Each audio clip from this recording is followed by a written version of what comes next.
आरक्षणाचा जो निर्णय झालेला आहे, निश्चित मराठा समाजाच्या खूप अभ्यासकांनी या आरक्षणाची शंका व्यक्त करणं रास्त आहे, कारण याच्या आधीचे अनुभव चांगले नाही।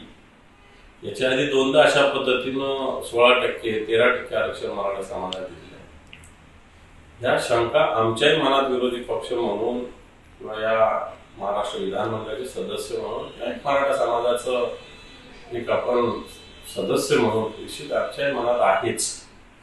पण ज्या पद्धतीनं सगळ्यांनी एकत्र मिळून या महाराष्ट्राच्या मराठा माणसाच्या मराठा समाजाचा निर्णय घ्यावा म्हणून आम्ही कोणत्याही सभागृहात विरोध न करण्याचा निर्णय घेतलेला होता, परंतु लोकांच्या मनात या आरक्षणावर जो विश्वास असायला पाहिजे होता तो निर्माण झाला नाही, हे सत्य कबूल करावं लागेल।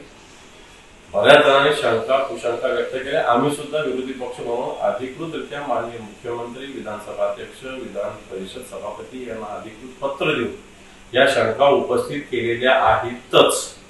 असं काही नाही की आम्ही मूक संमती दिलेली, याला असं काही समजायचं कारण नाही। या संदर्भात अधिवेशन सुरू होण्याच्या आधी आम्ही असे पत्र दिलेले, त्याचा खुलासा सुद्धा माननीय मुख्यमंत्री यांना आम्ही मागितलेला, त्यांनी तो केलेला।